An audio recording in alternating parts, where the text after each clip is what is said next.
Hi, it's Nathan Charles, and welcome back to the Rule of Law Brief.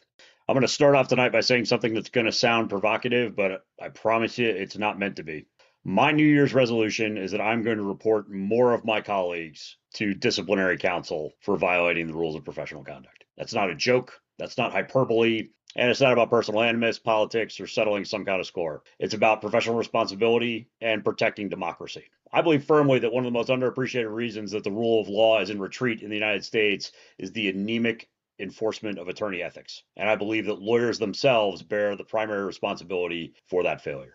All right, so what are attorney ethics? Every state in the United States has a set of rules of professional conduct that govern who may practice law and how they may practice law. The rules are not aspirational. They are not guidelines. They are binding and enforceable. And in fact, adhering to those standards is a condition of maintaining the laws. While each state's rules may be a little different, they are overwhelmingly based on the American Bar Association's model rules of professional conduct. Those model rules provide a general baseline for what lawyer ethics are supposed to look like in this country. Every lawyer learns these rules. Every lawyer is tested on them. In almost every state, new attorneys are required to pass a separate ethics exam before they are admitted to practice law, in addition to the bar exam. So right from the get-go, let's dispense with the fiction that this is unfamiliar territory. Now, there are some of these rules that are arcane and complex. Now, that is true.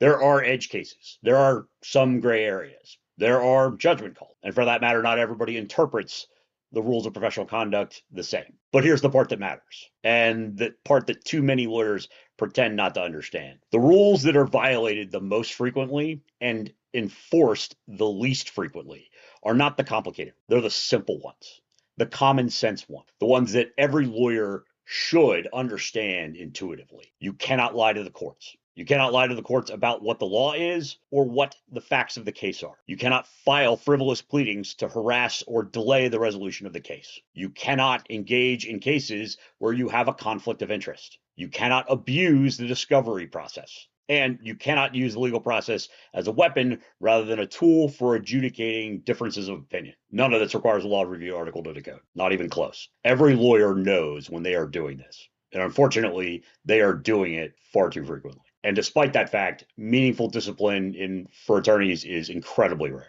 Bar counsel offices are underfunded. Complaints are routinely dismissed without investigation. Investigations that are taken seriously may take years, and sanctions, when they do occur, are often incredibly minor and imposed long after the damage has already been done. Even worse, the legal profession has developed a culture that actively discourages reporting misconduct. Lawyers are told explicitly and implicitly that filing an ethics complaint is unprofessional, disloyal, or somehow inappropriate. What is often called professional courtesy is in practice frequently just cowardice. And this matters beyond the bounds of the legal profession. This is not merely a professional housekeeping issue. It is a matter of protecting democracy. There is broad agreement among serious political scientists that the survival of democracy depends on the perceived legitimacy of institutions. That is not even a controversial view at this point. In her really excellent book, Democracy: Stories from a Long Road to Freedom, Condoleezza Rice made this point very clearly. Her argument is not partisan, nor is it ideological. It is institutional. Democracies endure when people believe institutions are governed by rules,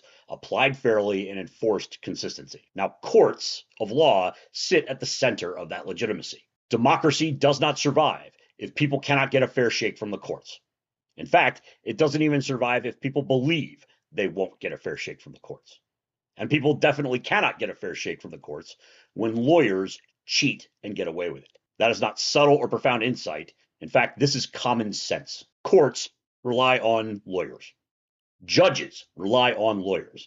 The adversarial legal system assumes good faith advocacy. When attorneys lie, manipulate the process, or violate basic ethics rules with impunity, the legitimacy of the courts erodes. When the legitimacy of the courts erodes, the legitimacy of the entire rule of law system in the United States begins to erode as well. So my New Year's resolution is rather simple. When I see clear, serious violations of the rules of professional conduct, and I see them far too frequently, I am going to report them to bar counsel more, not less. This is not about weaponizing ethics complaints. This is not about filing grievances over tactical disagreements or personality conflicts.